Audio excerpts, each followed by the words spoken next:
Salve, salve galera do canal, hoje eu tô aqui para tratar de um assunto que não é nem da gramática e nem da área dos gêneros textuais. Vocês devem ter percebido que atualmente está se falando de novo muito sobre o filme Pantera Negra. Principalmente depois da morte do Chadwick Boseman, esse cara que teve um papel fundamental para trazer um herói negro para o protagonismo, um filme especificamente sobre ele, que foi uma bilheteria estrondosa. Então ele tem um papel muito importante nisso, porque ele foi o protagonista, ele foi o cara que encarnou, que deu vida ao Pantera Negra na tela do cinema. E esse filme voltou muito merecidamente às mesas de discussão por conta do momento em que a gente vive, em que muitos têm discutido sobre o papel do negro, sobre a importância do negro, sobre racismo. E junto com as discussões sobre esse filme e sobre a situação do negro atualmente, voltaram à baila algumas discussões como da afrocentralidade, da identidade negra, do resgate da ancestralidade e do afrofuturismo. Talvez você já tenha ouvido falar de todos esses termos, muito provavelmente tenha ouvido falar pouco do último. Mas será que essa é uma palavra tão nova? E será que esse é um termo tão novo que justifique que praticamente ninguém conheça? E por que atualmente ele vem integrando os meios que discutem a afirmação negra? Fica comigo até o final, que eu vou respondendo essas perguntas aí, e vocês vão perceber que além de responder essas perguntas, eu vou propor outras que a gente vai poder discutir em outros vídeos, ou que vocês vão poder pesquisar aí por conta própria, beleza? Então vamos lá, segue comigo.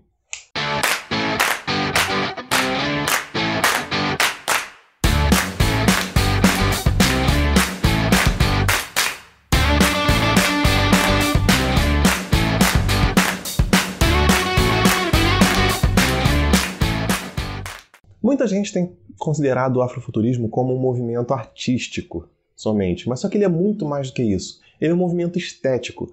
Por quê? Porque ele é um movimento que envolve várias vertentes. Ele envolve a literatura, o cinema, a moda, a música, a pintura. Ele envolve todos os ambientes como uma maneira de você retratar o negro em um futuro que foi muito embranquecido, principalmente pelas obras de ficção científica. Só que considerar o afrofuturismo uma parte da ficção científica é você empobrecer a discussão, porque é uma discussão que é muito maior, ela vai muito além dessa questão do futuro, do desenvolvimento tecnológico, da viagem interplanetária. Ela é uma discussão que engloba todo um contexto social do negro.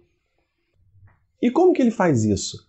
O afrofuturismo, ele passeia por movimentos de afirmação em todas essas áreas para destacar uma coisa: a gritante ausência do negro no futuro, nas projeções de futuro. Então faz com que o movimento afrofuturismo seja um movimento científico especulativo. Ou seja, como é que vai ser a vida do negro lá na frente? Então você empobrece muito a discussão quando considera o afrofuturismo só um movimento dentro da ficção científica, com essa coisa toda, que é normalmente o que acontece com tudo que vem de dentro dos movimentos negros. Só que antes de explicar exatamente como é, de citar os exemplos e tal, eu vou falar um pouco de como que começou esse movimento, de como começou essa estética.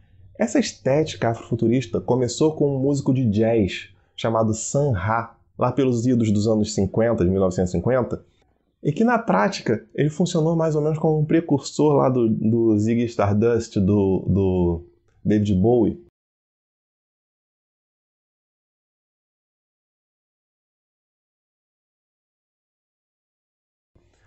Porque ele se considerava, ele abandonou a nomenclatura terrena dele e ele adotou um personagem que era um homem vindo de Saturno e que representava essa vida negra do futuro. Isso ele representava no som jazz dele, que era muito louco, era muito interessante, e nas vestimentas, na aparência dele.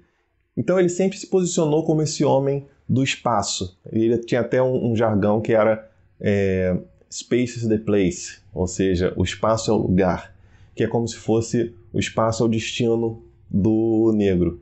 Mas apesar de ser um movimento negro e de vir desde 1950 e pouco ali, o termo afrofuturismo só apareceu em 1994, com um cara chamado Mark Deary, que por acaso era um homem branco denominando um movimento negro. Mas por que ele falou sobre isso? Porque ele percebeu que o movimento não ficou só restrito à música. O movimento começou a se espalhar por diversas estéticas, pela literatura, pela música, como eu já disse, pela arte gráfica, por diversas vertentes, e ele só deu um nome que centralizasse toda essa estética, toda essa parte, tudo que diz respeito a esse futurismo, certo?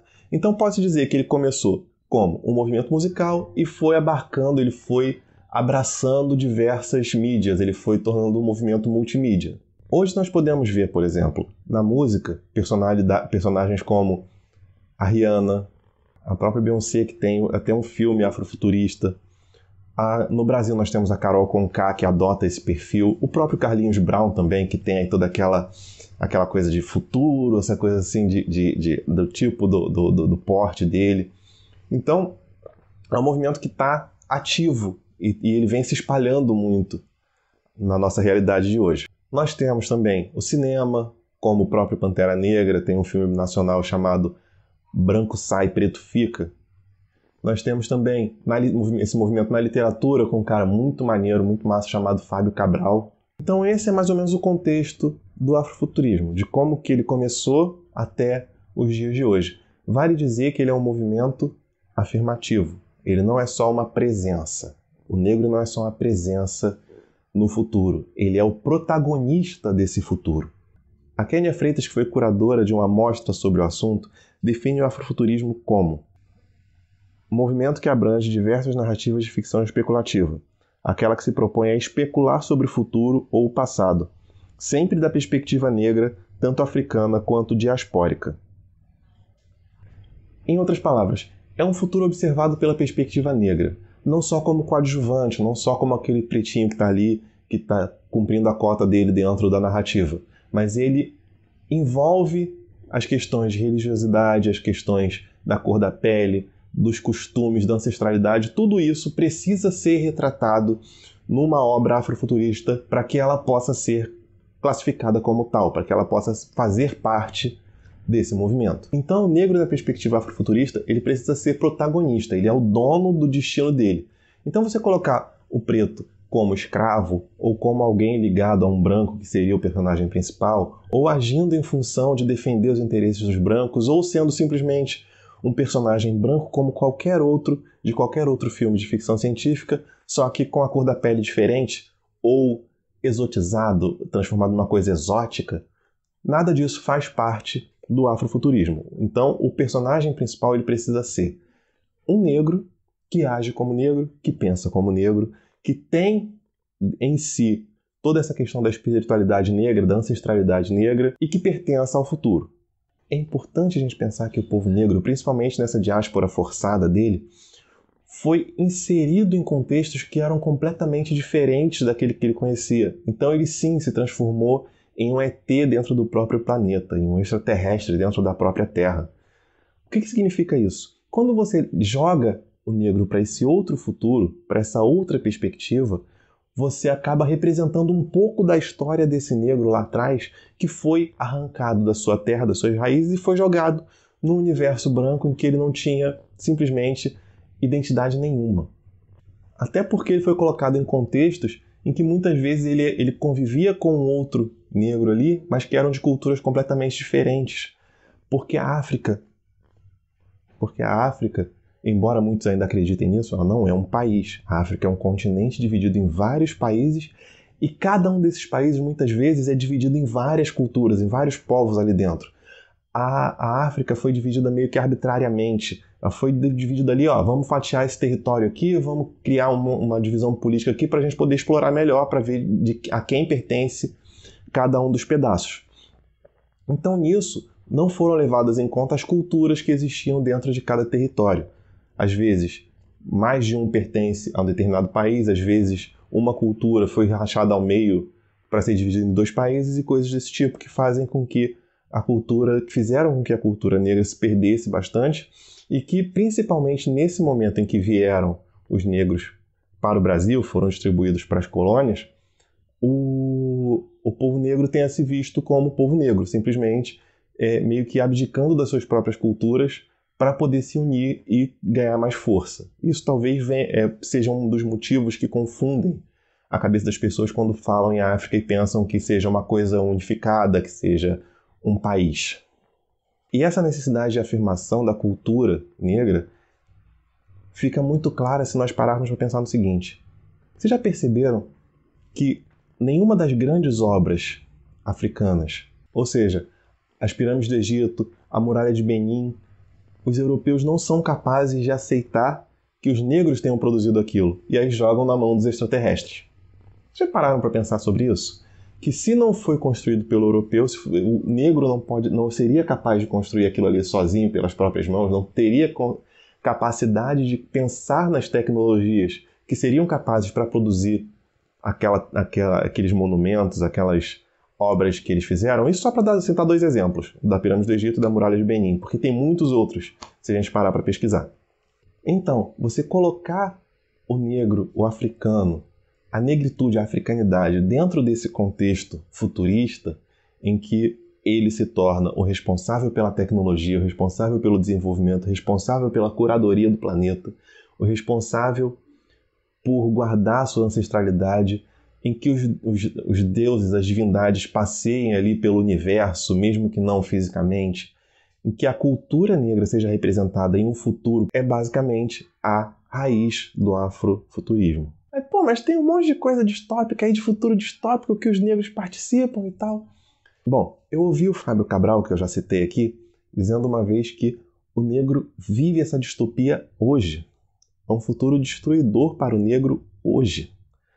Então, você só está reconduzindo esse povo negro, essa negritude, essa posição do negro para o seu lugar histórico, mesmo que seja no futuro, fazendo uma projeção. Enfim, o afrofuturismo é basicamente isso. Eu vou deixar aqui alguns exemplos para que vocês possam fazer uma pesquisa, para que vocês possam conhecer um pouco mais. E eu vou voltar certamente com alguns outros vídeos aqui, falando sobre música, falando sobre arte, sobre moda, sobre literatura, especificamente para a gente poder entender mais esse movimento e compreender um pouco mais sobre a cultura negra. Eu tenho um outro vídeo sobre a literatura africana, sobre a formação da literatura africana em língua portuguesa, e eu vou colocar o card aqui para vocês darem uma consultada, se integrarem um pouquinho dos assuntos, da dinâmica da literatura, para quem se interessar por literatura. E aí a gente pode facilitar mais o entendimento de vocês a respeito da cultura e dessa afrocentralidade. Então eu vou ter o Fábio Cabral com o Caçador Cibernético da Rua 13, que é da área da literatura, livro muito bacana, vale a pena dar uma lida. O filme Pantera Negra, o outro filme Branco Sai, Preto Fica, que é nacional, vale a pena ver também. Uma dupla de rappers que faz um sucesso, eles são musicalmente incríveis, que é o Outkast. Outkast, inclusive, significa aquele que não é aceito na sociedade, porque ela se recusa a aceitá-lo. Então, um grupo de rap que leva esse nome já diz bastante coisa. Eu indico até um álbum específico deles, que é o ATLiens, que trata mais dessa questão de uma visão meio dos alienígenas, aí, dos aliens, que eu vou falar sobre ele no nosso próximo vídeo, quando eu for falar sobre a música. Na literatura, nós temos também um livro chamado Kindler, não sei como é que se fala, que é de uma autora chamada Octavia Butler, e recentemente um filme da Beyoncé chamado Black is the King.